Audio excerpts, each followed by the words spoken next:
It's always good to Turn the microphone on. Oh, that's much better. It was a test. Good afternoon. Thanks. Thanks for coming out to Our Lady Center. We're going to have a wonderful talk in just a moment by Bishop Joseph Coffey. And after I introduce him, he'll give his talk, and then we'll make a few important announcements about upcoming events, and we'll take up a free will offering. Anything you give to Defend Life, you should know two things. Number one, it's tax deductible. If you want to write a large check, you can write it off your income tax. And number two, we're all volunteer. So everything you give goes right back into the movement. We have no overhead. We have no office. We work from our kitchens on our basements.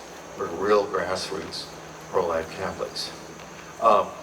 Okay, and then after his talk, the announcements, the free will offering, and then we'll have Bishop Coffey back for some important questions.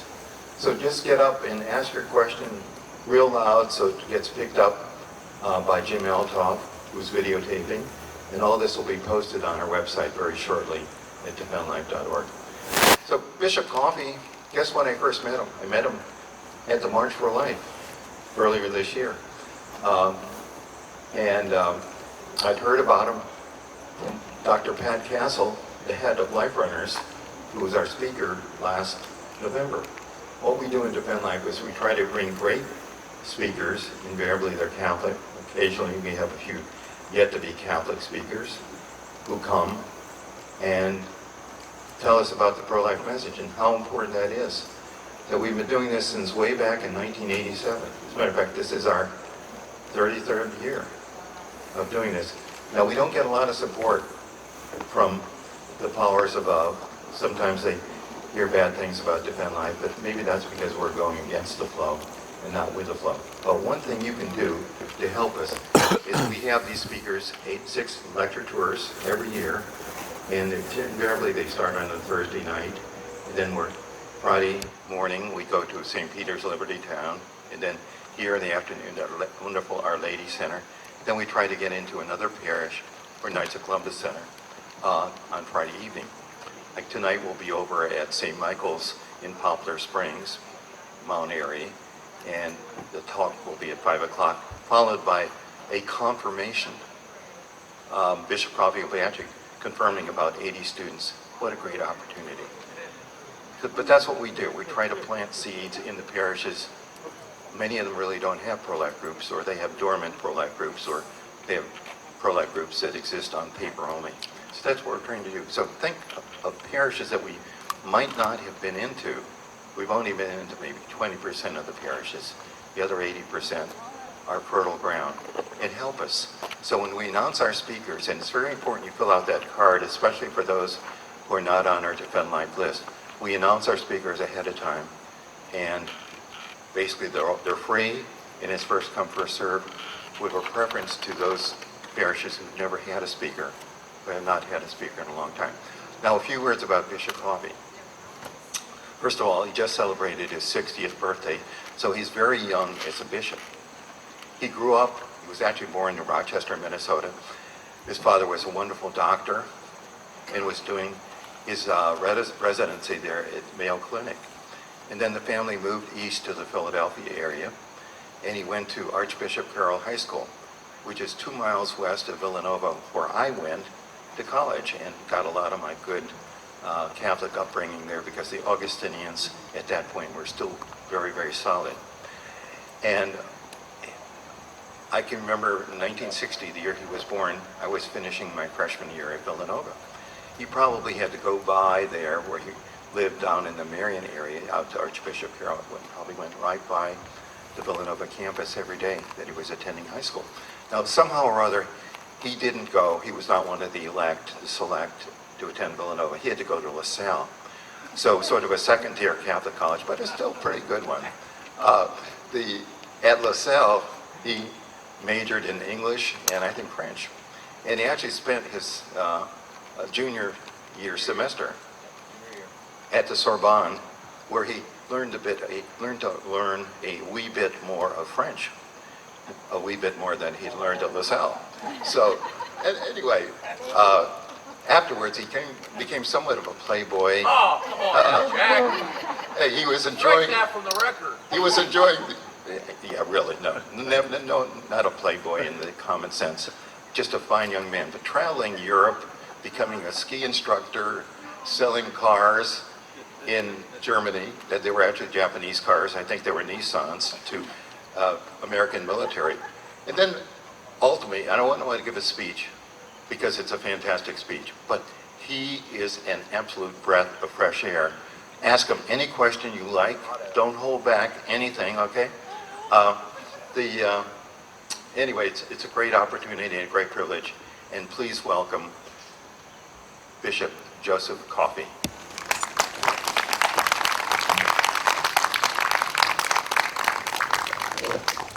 Thank you, Jack.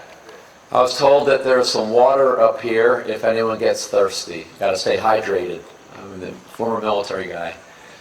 So I'd like to begin by thanking everybody for coming. I know that with COVID and the job situation and the election coming up, there's a lot of busyness going on now that Labor Day has passed. Everybody kind of was waiting till Labor Day, and we all know that things are really heating up right now. And a lot of things that were postponed in the last 6 months are now being rescheduled. So I know how precious your time is, so I really do want to thank you for coming today. I very much want to thank Jack for inviting me to speak today. I mean this in all sincerity. Jack is one of those people that I truly respect and admire because of his decades in pro-life. I've been in different cities around the country, and I always go to try to find meet the pro-lifers wherever I go. And I got to meet Jack and found out all that he's been doing for all these many years. And I think of a speech I heard once from Congressman Henry Hyde. We know him from the Hyde Amendment. Very strong pro-lifer. In one of his speeches, he said that when he died, he hoped that when he got to the pearly gates, he would hear the pitter-patter of millions of tiny feet and little voices saying, "Let him in. He tried to help us." So I really do believe Jack's going to have a high place in heaven for all of his pro-life efforts. And those of you who know him know how hard he works and for so long. So can you just give a round of applause to Jack Ames?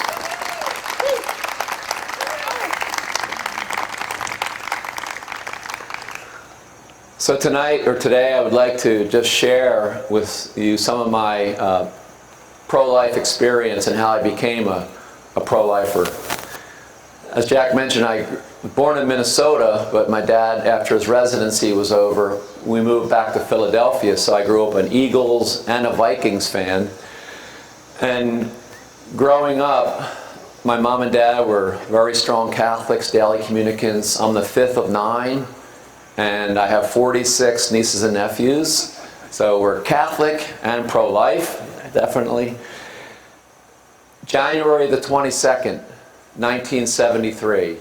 I know you all know what happened on that date. That was the date of the Roe versus Wade decision. I was 12 and a half. I had to wait till May the 31st of that year to become a teenager. But I was old enough to remember when that happened, my dad, who was a medical doctor, told the family what had just happened with the Roe v. Wade decision. And I remember how much that impacted me, because he'd explained all that. And I made up my mind right then and there that I was going to be a pro-lifer. And my dad was a founding member of Physicians for Life. My mom was very, very involved with the Archdiocese of Philadelphia. In fact, she was awarded a medal by Pope Paul VI called the Pro Ecclesia Pontifice Medal. So we were always very proud of my mom and dad. They're up in heaven now. So in high school, I began to go to the March for Life in Washington, D.C. That's when I first went to. I may have gone to the first one because our high school got a couple of buses from Radnor, PA, and went down to Washington, D.C. Then I continued to go to the March while I was in college at LaSalle as a seminarian at St. Charles Seminary. and many, many times. And those of you, you've been there, I'm sure. Sometimes it's weather like this, and sometimes it's brutally cold, bitter cold weather. But the march has never been canceled. Because we who are pro-life, we know that we're never going to stop fighting for the overturning of Roe v. Wade, because it's a very unjust decision. And I've talked to pro-choice people, and they say, well, it's settled law. Well, we know that's not true, because what other Supreme Court decision has had hundreds of thousands of Americans of all ages, different religions, different races, gathering in our nation's capital every January to protest that decision and demand that it be overturned? So it's not settled law, and it never will be till it's overturned or till we have a paramount human life amendment. So I'm pretty aware that I'm speaking to the choir. I'm sure most of you are with me on this issue, but we need to just keep fighting. So after high school, I was at LaSalle College, and I majored in English and French, spent my junior year of college at the Sorbonne studying French, traveling, had a Eurail pass, just really enjoyed living and traveling in Europe. No idea what I wanted to do after I graduated. I was an English and French major. I became a school teacher in St. Francis de Sales Catholic grade school in West Philadelphia, 5th grade. And I knew after about a week I was not meant to be a Catholic school, grade school teacher. But I lasted the whole year. I made a commitment to Sister Winifred. She was the principal. And I was 22 and living at home. And Sister Winifred used to say to me, "Joe, I think you're going to become a priest." And I said, "Ah, sister, I don't think so. I really don't. But thanks anyway." I found out later she told the female teachers, "Hands off Mr. Coffey. He is not available." Well, 14 years later, when I was ordained, Sister Winifred was at my first Mass. So that was pretty neat. After that 1 year of school teaching, I got a job as a ski instructor in Switzerland, and that was really fun, just to ski and teach little kids how to ski. But the snow melted, the winter ended, and I had to get another job. So my older brother Tom was working in Germany, selling Japanese cars to American soldiers in Germany. And he said, "How would you like to do that?" I said, "Well, I don't really know if I like to sell cars or not, but I'll try it, and I'll give it 1 year." And I lasted 5 years. I did 3 years in Germany and 2 years in Belgium.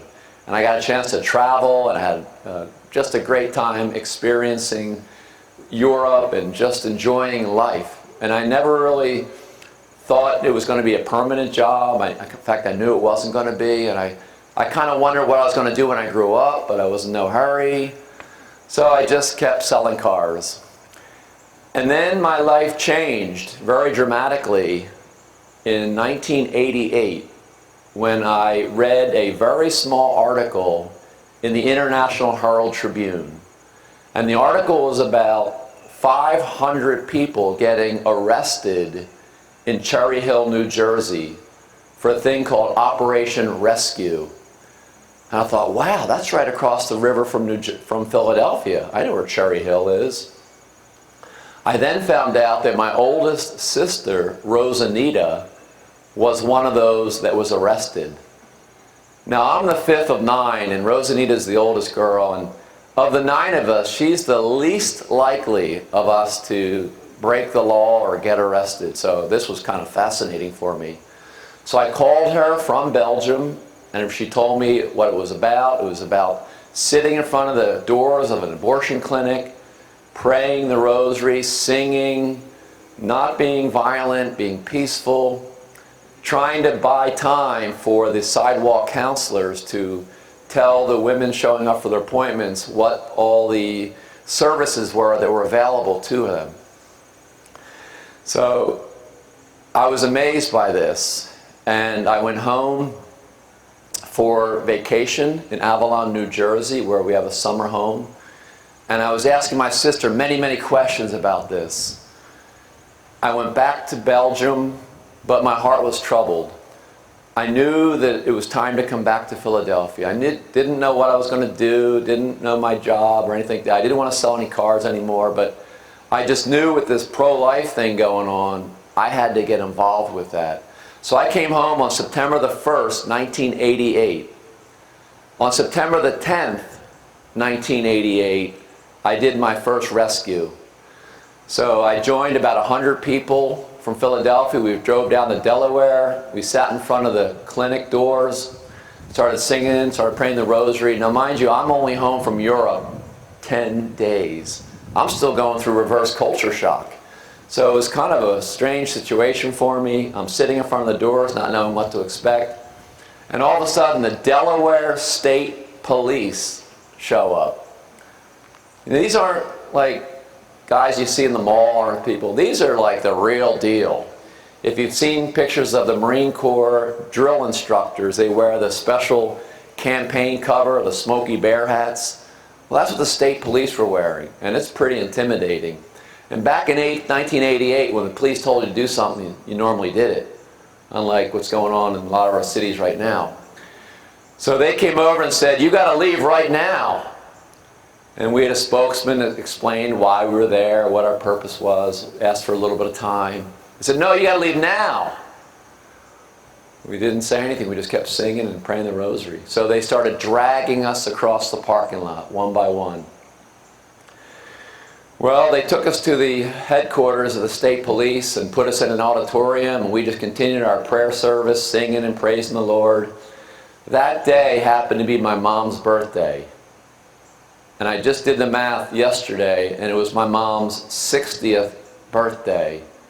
And that's how old I am right now. So for my one phone call, I called home, and Mom was having a birthday dinner party, and her two brothers were there, my Uncle Tom and Uncle Bill Schubert, and they're both lawyers. So they were saying, wondering why their nephew was calling from jail. So that was kind of fun to tell them all about that. They let us out on our own recognizance without bail. Got home in time for some birthday cake. That started a 2-year, I would say, odyssey for me, where I became a local pro-life leader in the rescue movement. And we got arrested in Pittsburgh, Harrisburg, New York, and the biggest one was in Atlanta, Georgia. Many thousands of people were there from around the country, because there was a very notorious doctor there named Dr. George Tiller, and he did late-term abortions. Now we're talking the 9th month. A baby is fully formed. You see the picture in the ultrasound. That's a baby. There's no dispute. And he was aborting babies that old. So we got arrested. We got taken to the county jail. We were there for a week. We had Father Norman Wesleyan there with us, offering Mass. We were singing and praising the Lord. It was the best retreat I ever went on.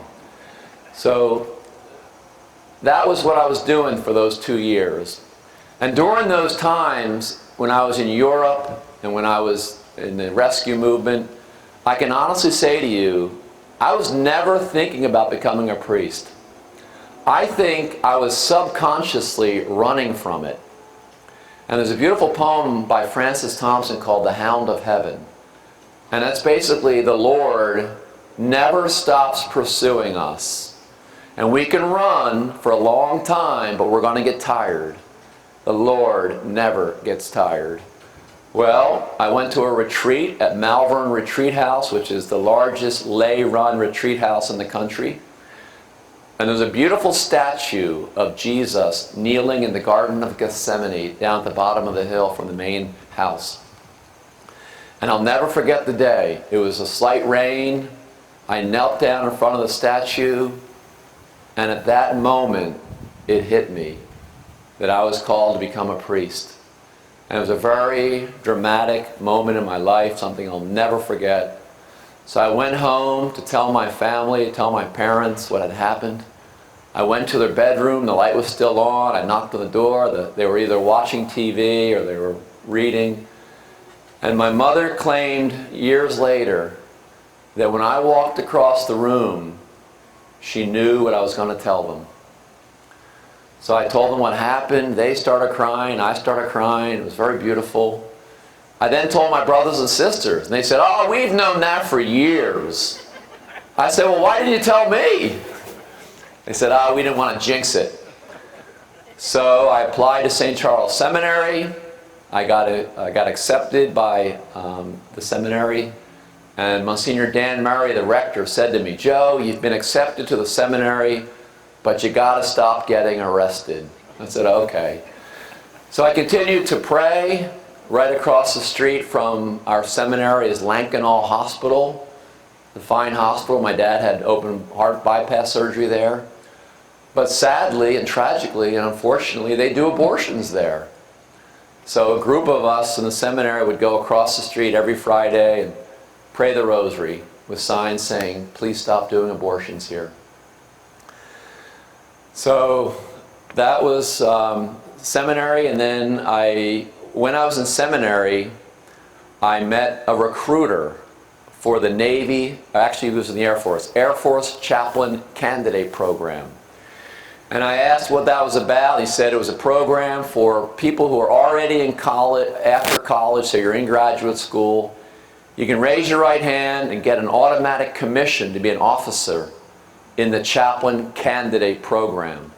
But he was Air Force. And my dad had been in the Navy as a doctor. My little brother Jim had been in the Navy from Villanova, ROTC. So I kind of ruined his day when I said, "Does the Navy have a program just like it?" He said, "Yeah, but I'm in the Air Force." I said, "All right, thank you, Father, but I'm gonna apply for the Navy." So I'd asked my bishop, Archbishop Bevilacqua, if I could apply for that program. He said, "I'll let you apply for the program, and I'll let you be a chaplain candidate, but I won't give you any guarantees that I'll let you go on active duty until at least 5 years after ordination." So I said, "Okay, that sounds great." So I applied, got accepted. For the next couple of years on my vacation time while in seminary, I was an officer in the Navy, in the reserve, and on my vacation time I got to drill with the chaplains. And it was really a great experience. I went to St. Catherine of Siena after I was ordained in 1996. Very large parish in Philadelphia. 700 kids in the school. I used to love to play basketball with the kids in the schoolyard. A lot of weddings and baptism funerals. It was great. So 5 years go by. I still feel called to be a Navy chaplain, but I loved being a parish priest. So I thought the best thing to do is pray.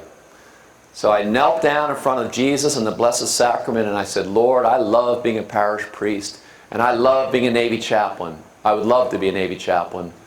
But whatever you want, I'm happy with." And I felt total peace. The next day, I got my letter from the Archbishop allowing me to go into the Navy on active duty. So they told me I was going to go to Okinawa, Japan, to be with the Combat Assault Battalion. But I first had to go to Camp Johnson, which is next to Camp Lejeune, North Carolina, for training for new chaplains going to go with the Marines overseas. So we had to go through the gas mask drill. Those of you who are veterans know how much fun that was. You go to this room where they release the gas, and you're wearing a mask, and the mask is working just fine. But you got to take it off, and you got to hold your breath and close your eyes. Put the mask back on and then start breathing again after you clear the mask. Even if you do it correctly, it's terrible.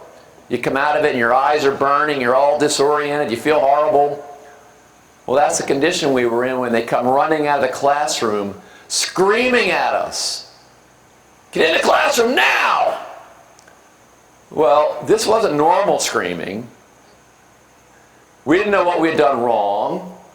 We thought we were in trouble. We thought we were going to bang out some push-ups. We go into the room, and on the TV is 9/11 happening. So everybody here knows where they were. I was in a room with brand new baby chaplains watching the World Trade Center come down, and I'll never forget the two things I was feeling. I was feeling sick and afraid. I had just left a nice, safe rectory in Philadelphia, and I'm going to go on active duty with the Marines to the Combat Assault Battalion. And I'm thinking I might die because Navy chaplains have died in battle. Father Capodanno died in Vietnam. His cause is upper canonization. Father Capon, Army chaplain, died in captivity in Korea, World War II. His cause is upper canonization. A chaplain is a non-combatant under the Geneva Convention. We don't carry a weapon, but we have bodyguards that protect us. So that's how I started active duty. And for the next 18 years, I served the Navy, the Marines, and the Coast Guard.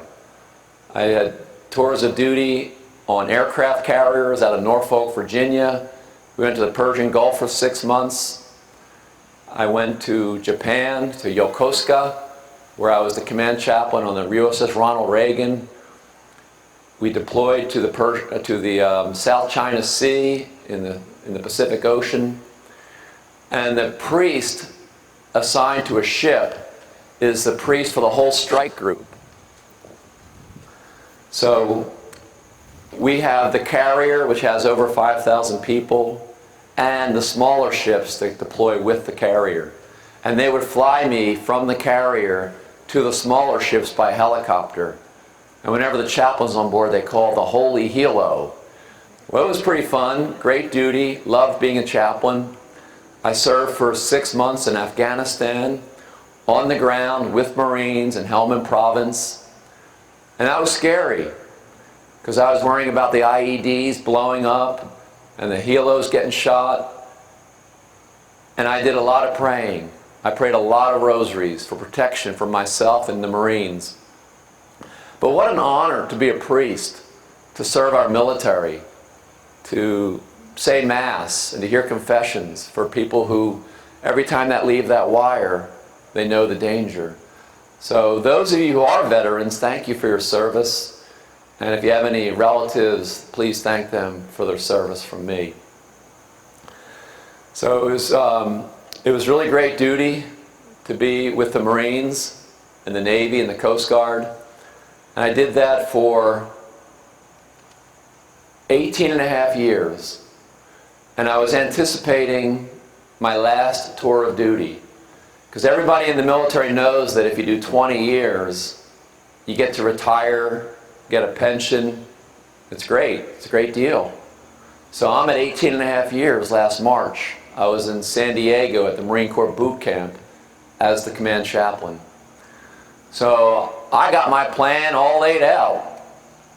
I'm going to do another year and a half. The detailer told me I was going to go back to Okinawa, which would have made me go full circle. I was going to do another year and a half. I was going to retire as a captain. I was going to go back to Philadelphia, to my home diocese, going to be a pastor. It was all set. I had my plans. You know that feeling when your plans are made? Well, you forget to tell God, right? So in January of last year, I get a phone call, but I wasn't able to pick up the call. I was in the shower, so I get a voicemail from Archbishop Christophe Pierre. He's the Apostolic Nuncio. He's the Pope's representative in America. But he had a French accent. I had never met him. I had never heard his voice. I didn't know who he was. And it said, "Hello, Father Coffey. I would like to have a conversation with you. Please call me." Well, does that sound like a scam? That's what I was thinking it might be. I'm thinking, I don't know if that sounds right. That sounds a little fishy. So I came up with a plan. And my plan was I was going to call that number, and if he asked money for a charity, I was going to say, that sounds great, but I'd like to just check with Archbishop Broglio, if that's okay. Because he's the military archbishop, and I know him real well. So I thought that was a great plan. I drive to work, I look at my phone, and I now have a text message from Archbishop Broglio. And it was a really strange message. It said, "Joe, I'm on the East Coast. Call me at 12 noon if you need to talk." It's like, what does that mean? I'm now thinking, am I in trouble? It was a really strange feeling because I had no idea what was going on. So I call the number and I get Archbishop Berlioz. No, I'm sorry, I get Archbishop Pierre. And he said, "Hello, Father Coffey. The Holy Father has appointed you to be an auxiliary bishop for the military archdiocese. Do you accept?" Well, you can't really imagine what was going through my mind. First of all, I said, "Oh, that's what this is. Not a scam." And then I was truly overwhelmed because I'm pretty sure I wasn't on anybody's short list. I never had the kind of jobs that usually are stepping stones for these kinds of things. I'm still planning on doing another year and a half to get my pension. So this conversation totally blew me away. So I don't remember what I initially said, but I just babbled something. So he said a second time, "Father Coffey, do you accept?" And I'm thinking, he wants an answer, like now. So I'm panicking. I'm thinking, what do I say? What do I do? I felt so unworthy. So I came up with 4 questions. I said, can I call Archbishop Berlioz? Can I think about it? Can I pray about it? And can I call you tomorrow? He said, "Father Coffey, do you accept?" Yeah, you're laughing now, but it wasn't funny at the time.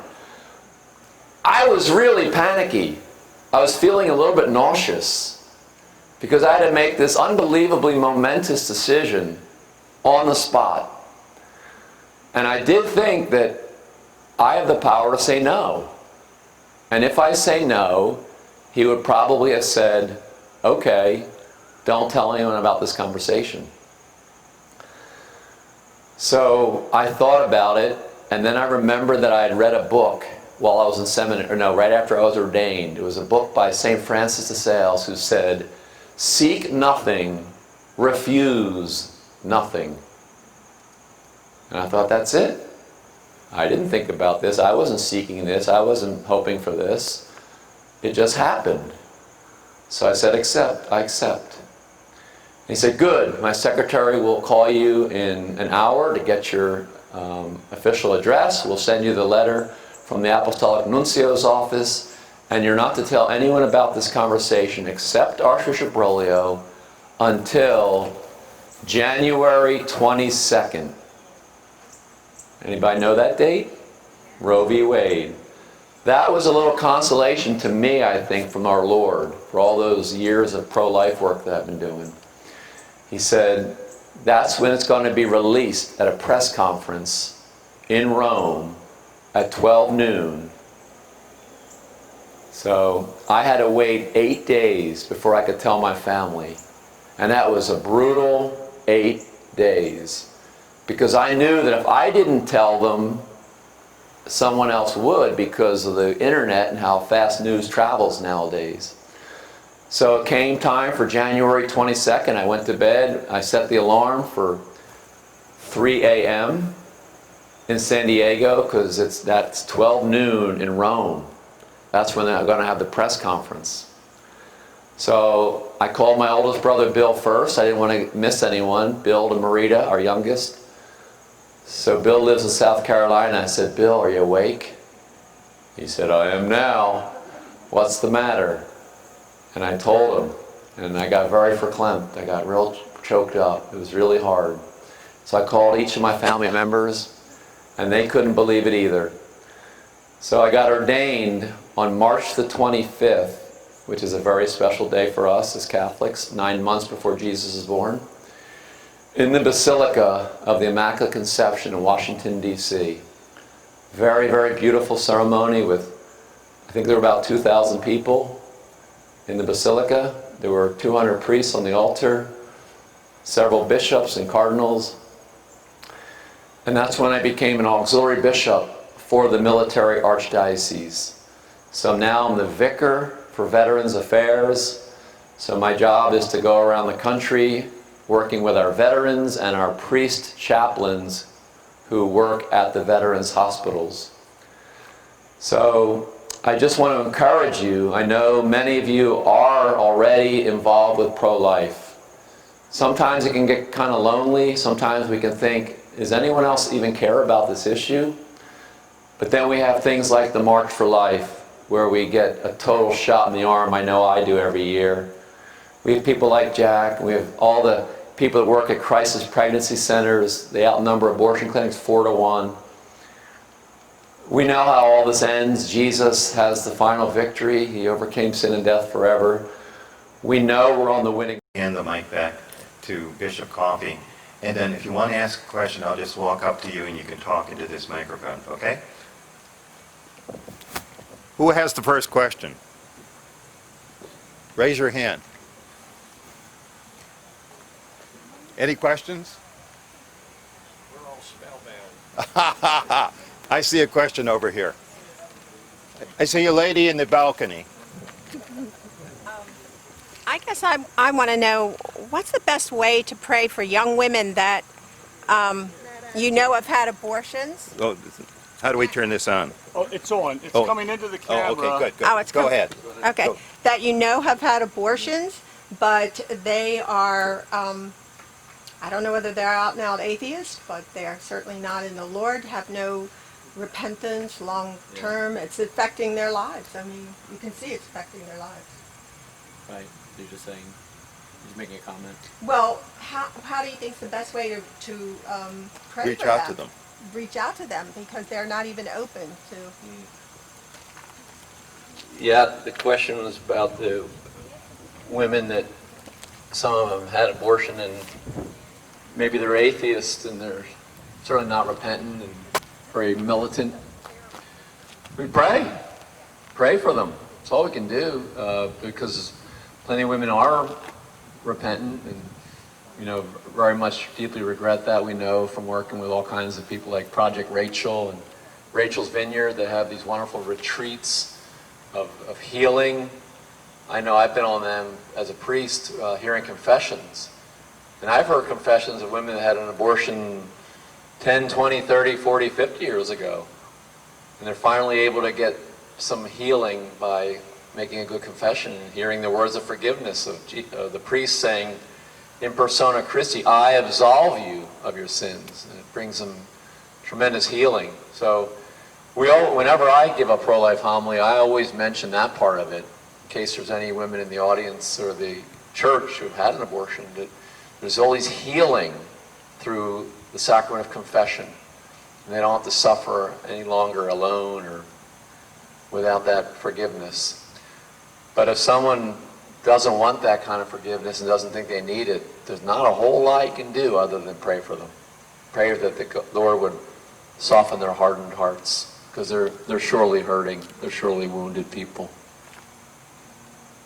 Who has the next question? Just raise your hand.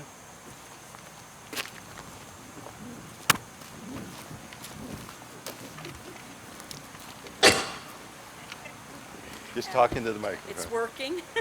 Yeah, it does. Hi, Bishop Coffey. It's not on. It's not working. It's coming into the camera. Okay. Thank working. you. That one goes to the camera. Oh, that one goes to the camera. That's why it's not working. Hi, Teresa and Joyce from St. Philip Neri. Yeah, and we love having him there, close to the airport. My question is this. It seems like when you start talking to anyone about abortion and going out, like to the march or to downtown to Planned Parenthood, or even, they're willing to pray. It's just putting them in motion to get there, to these areas where we should be to pray. What kind of encouragement can you give, like me and others, or maybe there's a line or two you can give me to encourage them, like to join me? I did finally start last fall during the 40 days, campaign to go down with a group from St. Philip Neri, which I didn't even know was going. So it is a big help if the parish can advertise, put it in the bulletin, go down on Saturday morning with us, we meet in the parking lot. You can get a ride, you don't have to drive yourself down, you're going with a group, safety in numbers. I mean, anything to encourage us, to encourage others to do this work of the Lord. Thank you. Well, thank you very much for that question, because it reminded me of the many, many times as a seminarian and as a priest and now as a bishop where people have said to me that having me there praying with them really gives them tremendous courage, and they are so appreciative when they see a seminarian or a priest or a bishop to be praying there with them. And I always tell people that they inspire me. So just being real right now here, seeing you guys here, taking time from your schedules to come here, someone talk about pro-life, encourages me. So thank you, but I really do believe we encourage each other, the laity and the priest. So 40 Days for Life has been amazing. I'm sure a lot of you know the story of Abby Johnson and Sean Carney and how they met each other, and how Abby went from being the director of a Planned Parenthood to now being a pro-life warrior and traveling the country giving her pro-life witness. That all happened, I think, because Sean Carney and David B. Wright and a couple other people in College Station, Texas, started praying for 40 days in front of that abortion clinic there. And that movement has spread all over the world. Not just in the U.S., it's now happening in many countries, twice a year, 40 days. And I met Sean Carney, it might have been 10 years ago, in San Diego, when he was a pro-life leader. And I'm just so impressed with him, with what he's done with that movement. So there's a lot of people that come out for the first time with these 40 Days for Life campaigns, and I know another one's starting up soon, right in our area. So what you can do is, besides going and praying yourselves, encourage your priest. Invite him to take a day with you, to take an hour with you. And most priests I know say, oh, they're very busy. Well, of course they are. So you get their calendar out and you say, all right, Father, in these next 40 days, what day can you give us 1 hour? And I'm pretty sure most priests can find 1 hour in those 40 days where they can join you. And then you say, hey, guess what? 3 weeks from now, on a Tuesday at 10 a.m., Father Smith from the parish is going to be with us. And then you tell all your other friends, and you get a whole bunch of people there that day, and that encourages him. I remember the late, great Father Benedict Rochelle, who said, sometimes people talk about they're experiencing burnout. Well, for some priests, the problem isn't burnout, it's ignition. So you got to encourage these guys and say, Father, this is the year. You're going to join me on one of these 40 Days for Life prayer times. So that's what I encourage you to do. I know Father Diascanis and I encourage each other. And so he went to Annapolis with me when we spoke in front of the governor's house.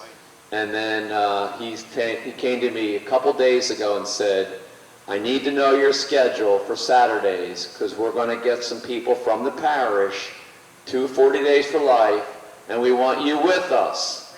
So, all part of a parish, ask your pastor what day he can join you and get his calendar out. And don't take no for an answer. And that's from the bishop. Who has the next question? Right over here.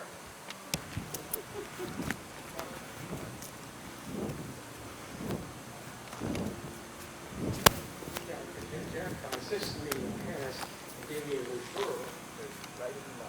Get close. Yeah. You helped me out.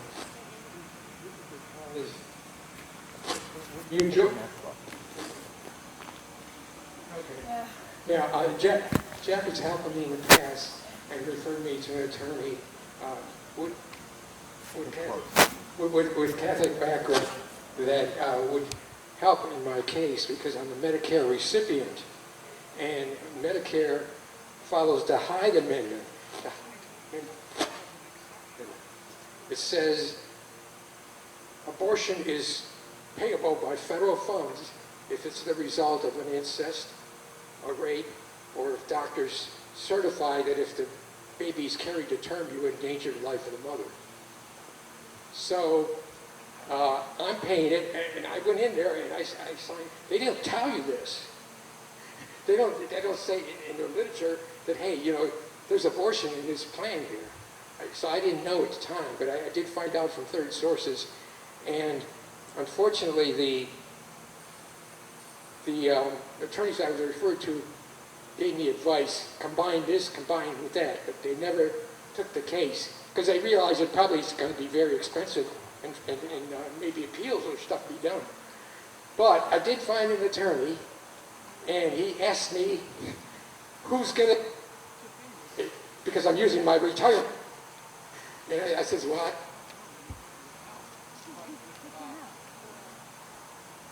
Now this attorney did not take the Medicare case. He took the other case, which is if you're a federal employee or retiree, you also have to have that Hyde Amendment provision in there. Not only that, they have the HH contraceptive mandate in there, and they have the transgender requirement for doctors to do the surgery and do the abortions. And so that's the one he selected. I mean, I told him about both, so I haven't got complete coverage because obviously they realize these cases could be appealed and very expensive. So, you know, if anyone knows an attorney or funds that could help, you know, I would appreciate it. Would you coordinate that? Yeah. Okay. Who has the next question?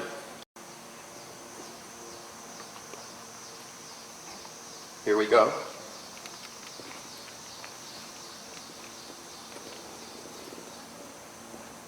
This is Mark DeMarais. Thank you, Jack. I'd love to ask Bishop Coffey how much Malvern Retreat House helped him in his climb to the top. That's right. Malvern Retreat House. Malvern Retreat House in Malvern, Pennsylvania.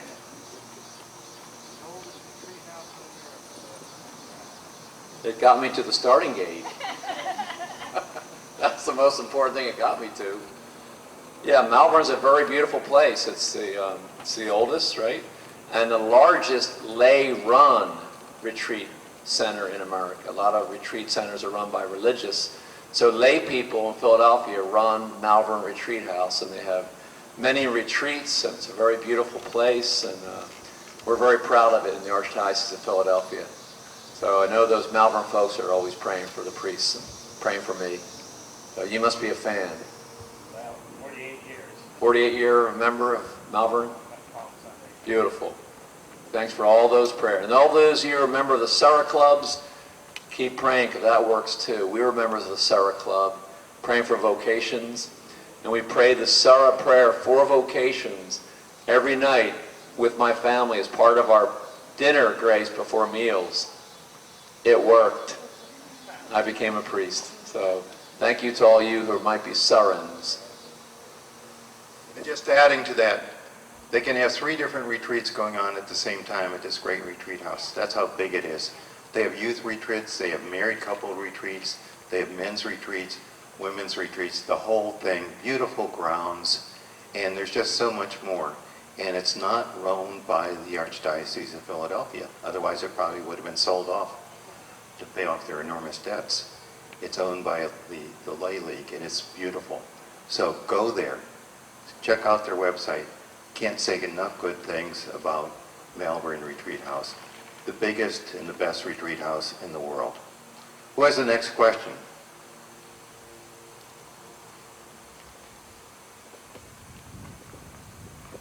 Bishop, being that you were in the military for so many years, were you able to minister to the men and women that were involved in abortions themselves?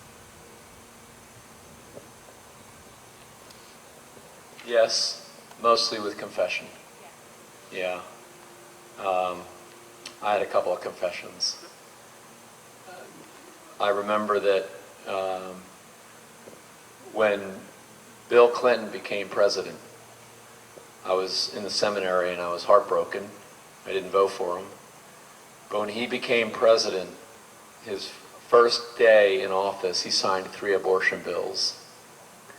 And a bunch of Navy doctors, I think, made a public statement that said they would never allow abortions to happen on military bases. And as far as I know, that's still the case, where they don't happen in military hospitals. But unfortunately, I've had a couple confessions of people. So hopefully that brought them some healing.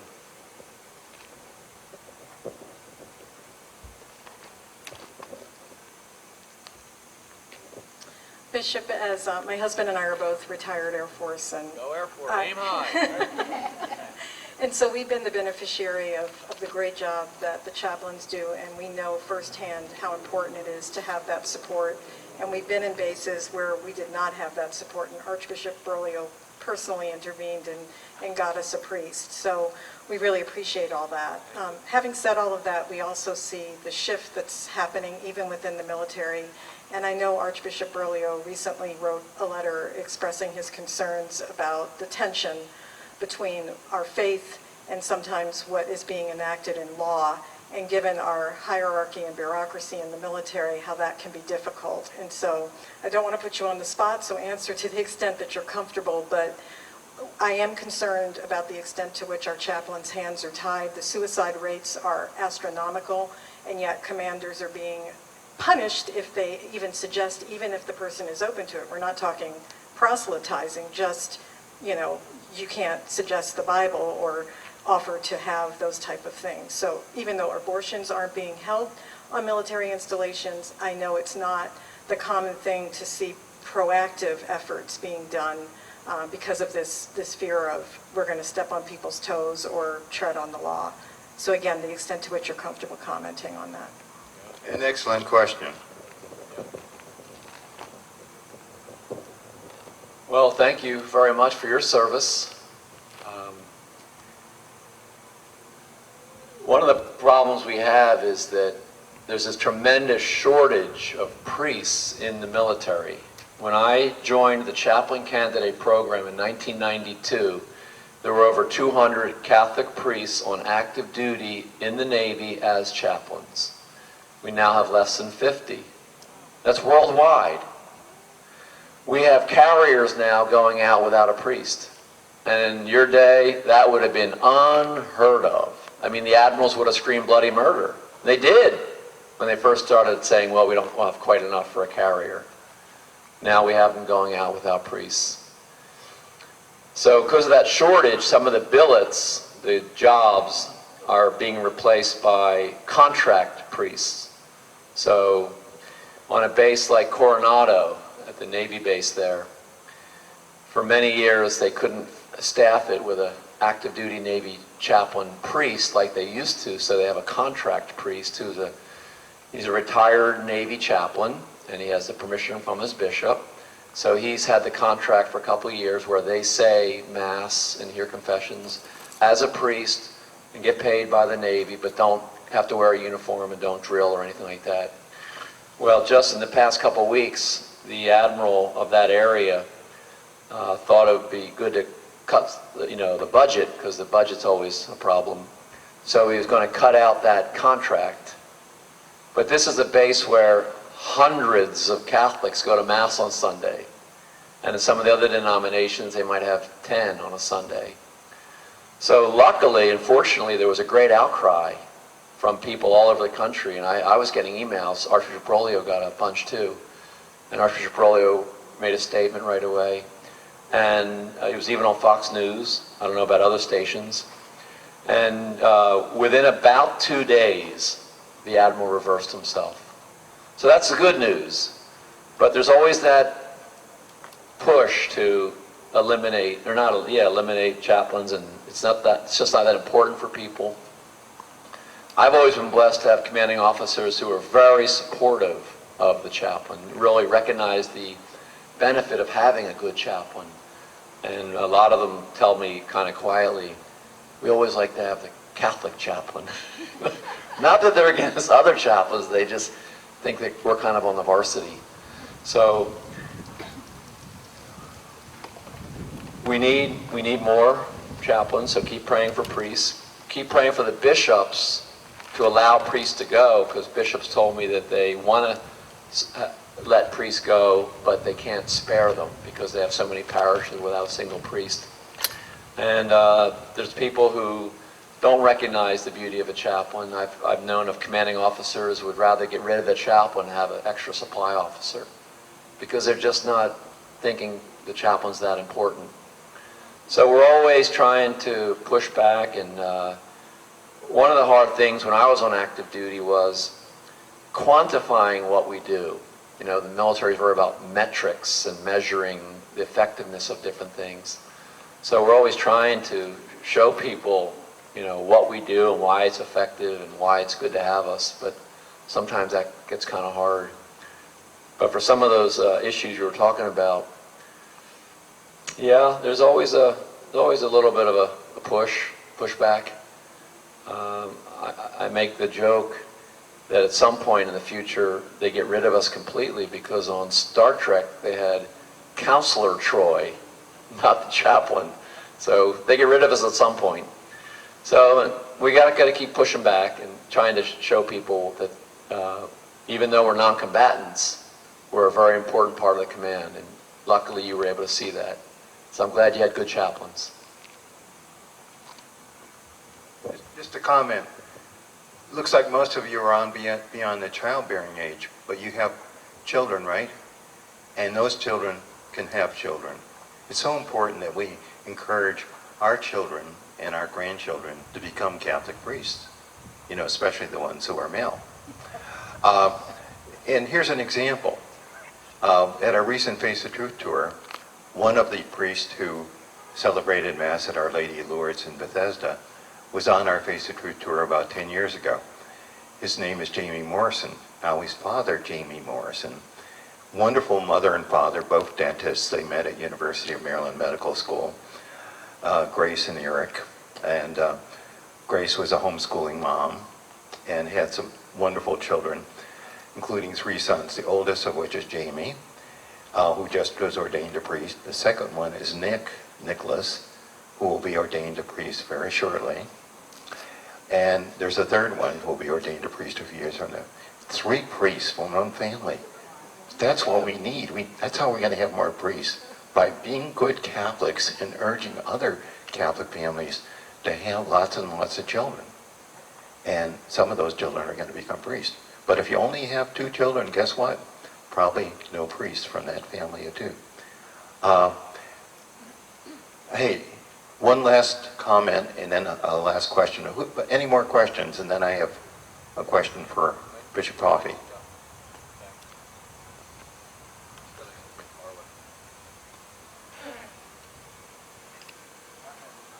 Okay, we'll get back to you. Go for it, Mike.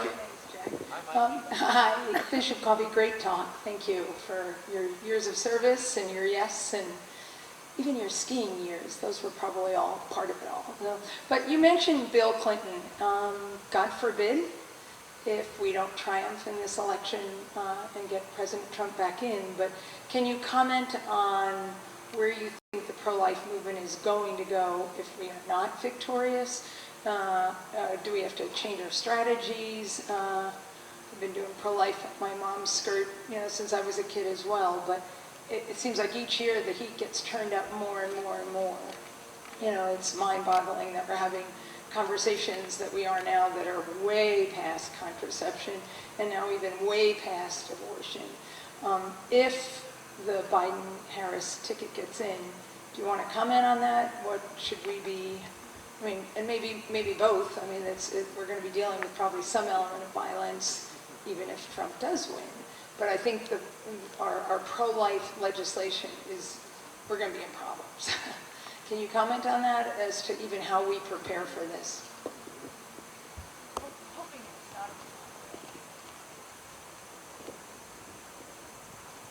I honestly believe that there's been tremendous momentum in the last couple of years. When you think about that horrible doctor in Philadelphia, what was his name? Gosnell. I was a pro-lifer in Philadelphia for many, many years. He slipped under the radar. We didn't know about him. I never heard his name till all that broke a couple years ago. And then they did that movie. If you haven't seen the movie, you got to see it. It's called Gosnell. And this guy was notorious, did a lot of evil stuff, and a very brave Catholic DA in Philadelphia went after him, and he got all kinds of opposition from his colleagues. So, you can't talk about abortion. He goes, no, this isn't abortion. These were murdered babies after they were born. So Gosnell is in jail for the rest of his life, but I pray for him. I would not want to die if I was Dr. Gosnell without being repentant. So I'm sure many of you know Dr. Nathanson's story. In his autobiography, he claimed he did 60,000 abortions, including his own child. And yet he converted through the ultrasound. He became a great pro-life hero, and he became a Catholic. And he died having gone to confession, receiving Holy Communion, receiving absolution, trusting in the mercy of God. So we got to always keep praying for those who are in the movement, the other side. Because when they convert, they're awesome. Like Nathanson, like Abby Johnson, like lots of them. We need a whole lot more of them. And then the Abby Johnson movie came out. And you look at 40 Days for Life, which is now all over the world and getting bigger every year. And you look at Students for Life. Kristen, she's on fire, that lady. And she's getting the high school and college kids on many campuses fired up for pro-life.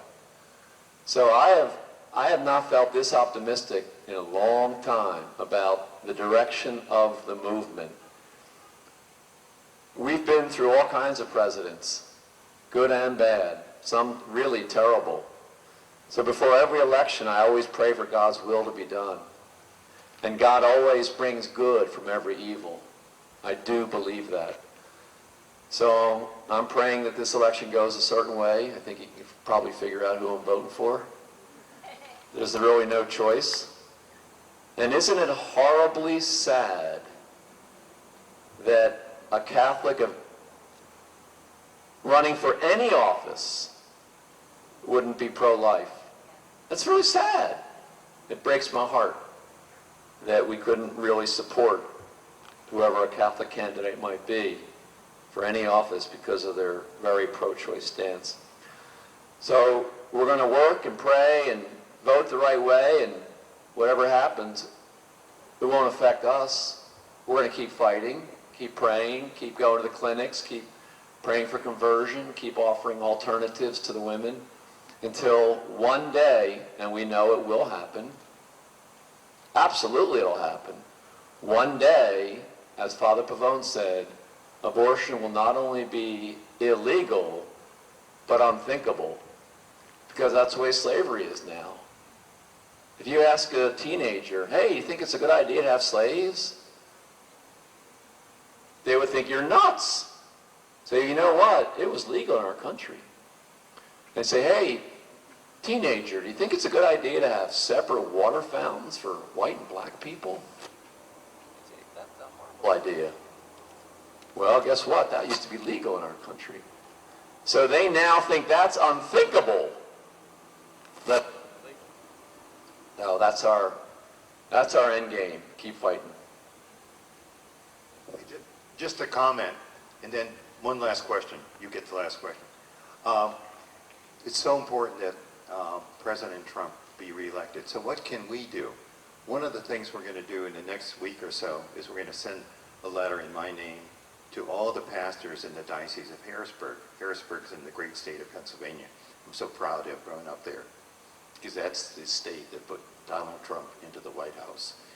And so we're going to send a very strongly worded to each pastor in the Diocese of Harrisburg. Also, each pastor in the Diocese of Arlington.